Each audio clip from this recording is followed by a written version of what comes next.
1033 दिन से ज्यादा की जंग में रूसी सेना ने यूक्रेन का वो हाल किया है जिसे शब्दों में बयान नहीं किया जा सकता है। अब इंटरनेशनल मीडिया ने खुफिया एजेंसियों के जरिए दावा किया है कि अगर वाकई रूस को यूरोपीय यूनियन के 25 देश हराना चाहते हैं तो उन्हें रूस के हजारों टैंकों और तोपखानों को तबाह करना पड़ेगा। इस वक्त रूसी सेना के 5 लाख सैनिक 25,000 से ज्यादा तोपखाने और टैंकों से यूक्रेन को फाड़ने में जुटे हैं। सैटेलाइट से यूक्रेन की एक एक इंच जमीन पर हो रहे रूसी हमलों पर नजर रखने वाली एजेंसियों ने ऐसे दावे किए हैं जिन्हें जानकर आप सन्न रह जाएंगे।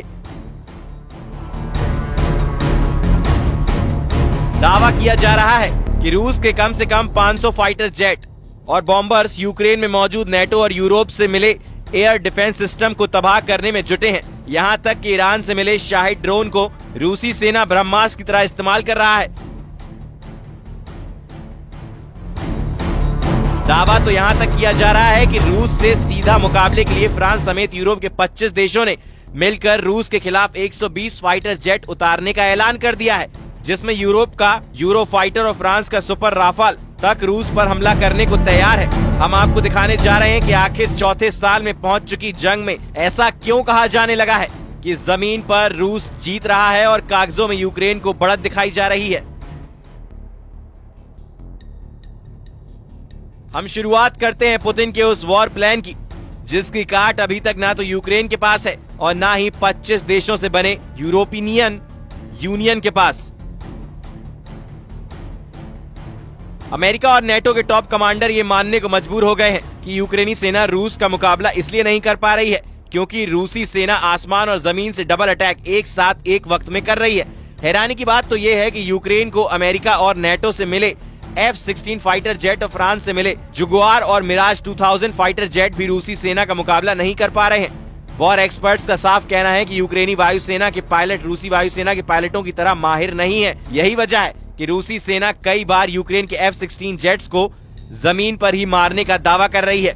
रूसी सेना के लड़ाकू पायलट रूसी पमरसक Tu-95 और Tu-160 से भी यूक्रेन के सैन्य ठिकानों को भारी नुकसान पहुंचा रहे हैं। हम आपको बता दें इस वक्त रूसी वायुसेना कैसे यूक्रेन के खिलाफ आज युद्ध करने में जुटी है।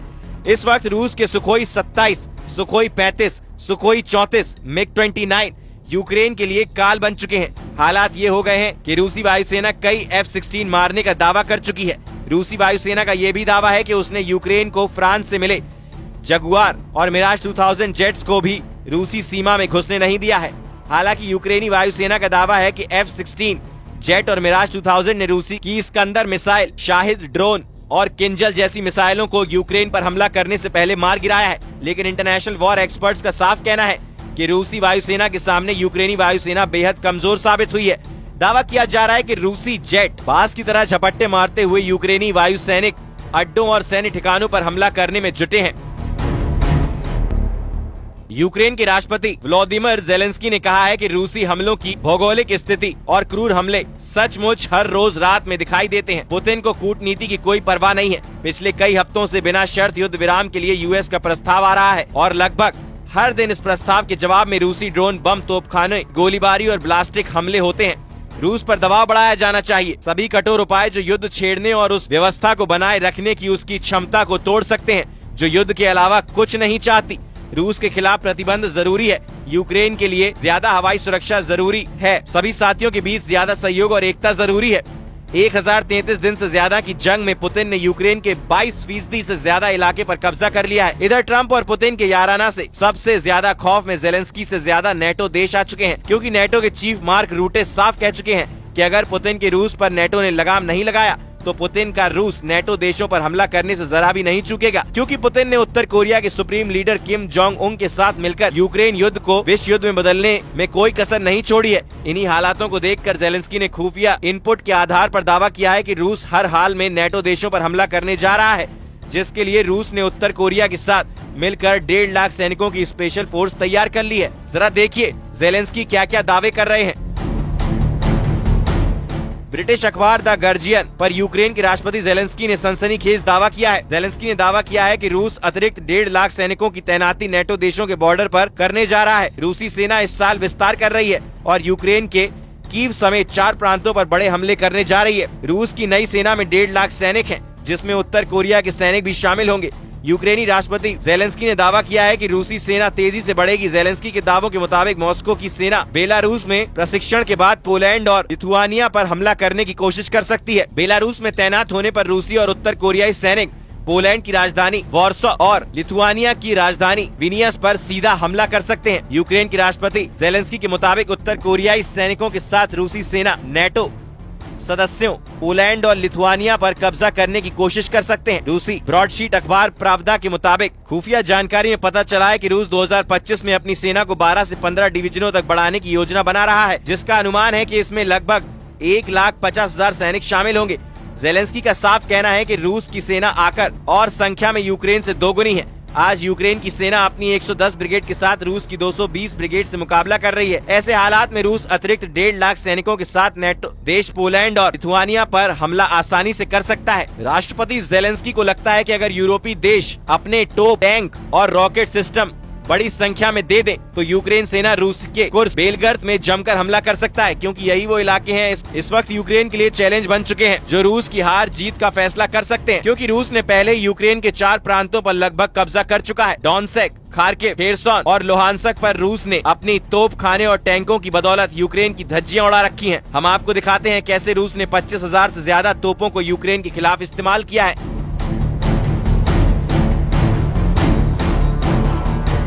यूक्रेन की सेना के आंकड़ों से पता चलता है कि रूस ने मार्च 2025 में युद्ध के किसी भी अन्य महीने की तुलना में सबसे अधिक तोपखाने सिस्टम का इस्तेमाल किया है। जब से अमेरिका ने काला सागर युद्ध विराम को लागू करने की कोशिश की है, उसके बाद से रूस ज्यादा से ज्यादा इलाका यूक्रेन का हड़पना चाहता है। यूक्रेनी सेना का दावा है कि 3 साल की खूनी जंग में यूक्रेन सेना ने रूस के 25,537 तोपखाने और उनके सिस्टम तबाह कर दिए हैं। यूक्रेन की सेना का ये भी दावा है कि रूसी सेना ने एक ही दिन में 30,000 तोपखाना सिस्टम खो दिए हैं। कीव के जनरल स्टाफ द्वारा जारी वॉर अपडेट में दावा किया गया है कि 1 मार्च की सुबह से 31 मार्च की सुबह तक मॉस्को की सेना ने 1,578 तोपखाना सिस्टम खो दिए हैं। यूक्रेन के रक्षा मंत्रालय ने जनवरी में कहा कि युद्ध में रूस का सबसे भारी तोपखाना नुकसान जुलाई 2024 में दर्ज किया गया था, जब रूसी सेना ने 1,520 तोपखाना सिस्टम खो दिए थे। यूक्रेनी आंकड़ों से पता चलता है कि रूस ने जनवरी 2025 में लगभग 1,000 तोपखाना सिस्टम और फरवरी में 1,370 तोपखाना सिस्टम खो दिए थे। वहीं रूसी रक्षा का दावा है कि यूक्रेन ने 23,130 फील्ड आर्टिलरी पीस और मोटर खो दिए हैं। इसके अलावा 1,533 मल्टीपल लॉन्च रॉकेट सिस्टम भी यूक्रेन के तबाह हो चुके हैं, जिसमें हिमराज सिस्टम भी शामिल है। रूसी सेना ने तोपखाने की डंपर यूक्रेन के मिकोलाइव, चर्नेव, जापोरिजिजिया, खेरसोन, लुहांस्क, खार्किव प्रांतों पर पूरी तरह से कंट्रोल करने का दावा किया है। वहीं दूसरी तरफ भयानक गर्जना के साथ दहाड़ते यूरोप के फाइटर जेट रूस से सीधी जंग के लिए तेजी से तैयार हो रहे हैं। पश्चिमी मीडिया का दावा है कि फ्रांस, ब्रिटेन, जर्मनी, पोलैंड जैसे देशों को खुफिया जानकारी मिली है कि रूस बेहद तेजी से यूक्रेन के साथ साथ रूस से सटे यूरोपीय देशों को तबाह करने जा रहा है। दावा तो यहाँ तक किया जा रहा है कि नेटो देशों के हजारों टैंक, तोप, मिसाइलें और सैकड़ों फाइटर जेट, जिसमें राइफल, मिराज और यूरो फाइटर जेट शामिल हैं, वो रूस के सुखोई और मिग सिराज के लड़ाकू विमानों से आमने सामने की डॉग फाइट के लिए तैयार हो रहे हैं।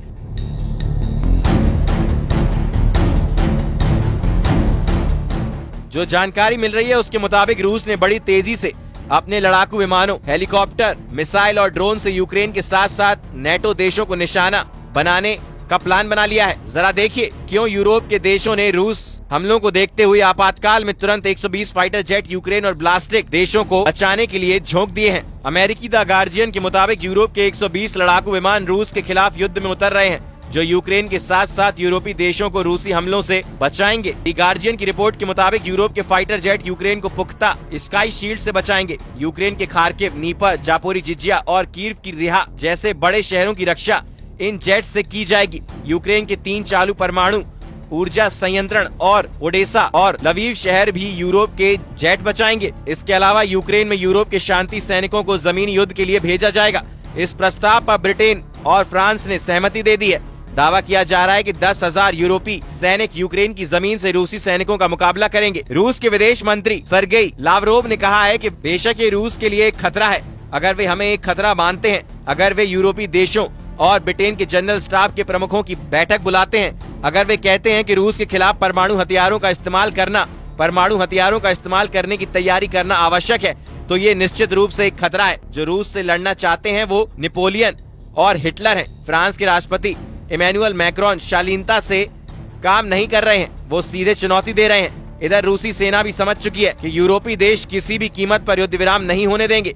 अमेरिका के राष्ट्रपति डोनाल्ड ट्रंप को भी एहसास नहीं था कि यूरोप इस तरह से एकजुट होकर रूस के खिलाफ इतनी तेजी से मोर्चा खोल देगा। यूरोपीय देशों की तरफ से फ्रांस, जर्मनी और पोलैंड ने सबसे आक्रामक तरीके से रूस पर हमला करने का प्लान बना लिया है, जबकि यूरोप से बाहर अमेरिका का सबसे करीबी ब्रिटेन ने भी ऐलान कर दिया है कि रूस की शर्तों पर युद्ध विराम किसी भी कीमत पर नहीं किया जाएगा। ब्रेसलेस में यूरोपियन यूनियन के 27 देशों ने पहली बार एकजुट होकर रूस को सीधी चुनौती दी है, जिसकी वजह से पुतिन बुरी तरह से बौखला गए हैं। दावा किया जा रहा है रूस से सीधी जंग का खतरा सबसे ज्यादा फ्रांस, ब्रिटेन, जर्मनी, पोलैंड और बाल्ट और नॉर्डिक देश लातविया, लिथुआनिया और एस्टोनिया, फिनलैंड, स्वीडन और नॉर्वे को है। अगर अमेरिका की सैन्य ताकत के बिना इन नेटो और यूरोपीय देशों ने रूस से सीधी जंग की, रूस इन्हें कुछ हफ्तों की जंग में ही तबाह कर डालेगा। वॉर एक्सपर्ट के मुताबिक रूस अगर चौतरफा जंग से घिरा तो बहुत मुमकिन है कि रूस परमाणु जंग शुरू कर देगा। ऐसे हालात में रूस के सबसे एडवांस और एक्टिव रूस के 1600 परमाणु हथियार यूक्रेन समेत पूरे यूरोप का सर्वनाश कर देंगे। इसके अलावा रूस में करीब 2800 परमाणु हथियारों का अलग भंडार तैयार रखा है, जिसे फिलहाल निष्क्रिय रखा गया है। ऐसे हालात में अमेरिका के समर्थन के बिना फ्रांस भी रूस का मुकाबला नहीं कर पाएगा। यूरोप में फ्रांस ही अकेला ऐसा देश है जिसके पास 290 परमाणु हथियार हैं, जबकि यूरोप से अलग ब्रिटेन के पास 225 परमाणु हथियार हैं। अगर फ्रांस और ब्रिटेन दोनों देशों के परमाणु हथियारों को मिला दें तो उनके 515 परमाणु हथियार हैं, जो रूस की बेहताशा परमाणु शक्ति के सामने ऊंट के मुंह में जीरे के बराबर है। हम आपको बता दें कि रूसी टेलीविजन पर ऐलान किया जा चुका है कि रूस की शैतान 2 थर्मो न्यूक्लियर मिसाइलें यूरोप को कुछ घंटों में भस्म कर देंगी। रूस की ये मिसाइलें जबरदस्त परमाणु क्षमता से लैस हैं। रूस तो पहले ही धमकी दे चुका है कि वो ब्रिटेन को पानी में डुबाकर खत्म कर देगा, जबकि पेरिस को सिर्फ 200 सेकंड में तबाह करने की धमकी दी गई है। परमाणु युद्ध होने की स्थिति में वॉर एक्सपर्ट्स के मुताबिक विनाश तय है। इधर बेल्जियम में यूरोप की एटमी धमकी के बाद से राष्ट्रपति ट्रंप के सलाहकारों ने ऐलान कर दिया है कि अमेरिका नेटो से बाहर जा सकता है, जबकि राष्ट्रपति ट्रंप ने 2-2 कहा है कि रूस को यूरोपीय देश अलग अलग नहीं कर सकते हैं। यूरोप युद्ध के पागलपन से खुद को बचाए, वरना तबाह हो जाएंगे। अब ऐसे हालात में आप अंदाजा लगा सकते हैं कि जमीन पर रूस किस तरह से यूक्रेन को रौंद रहा है। पुतिन का साफ कहना है कि जब तक यूक्रेन में रूस का स्पेशल ऑपरेशन पूरा नहीं होगा, तब तक जंग किसी भी कीमत पर नहीं रुकेगी।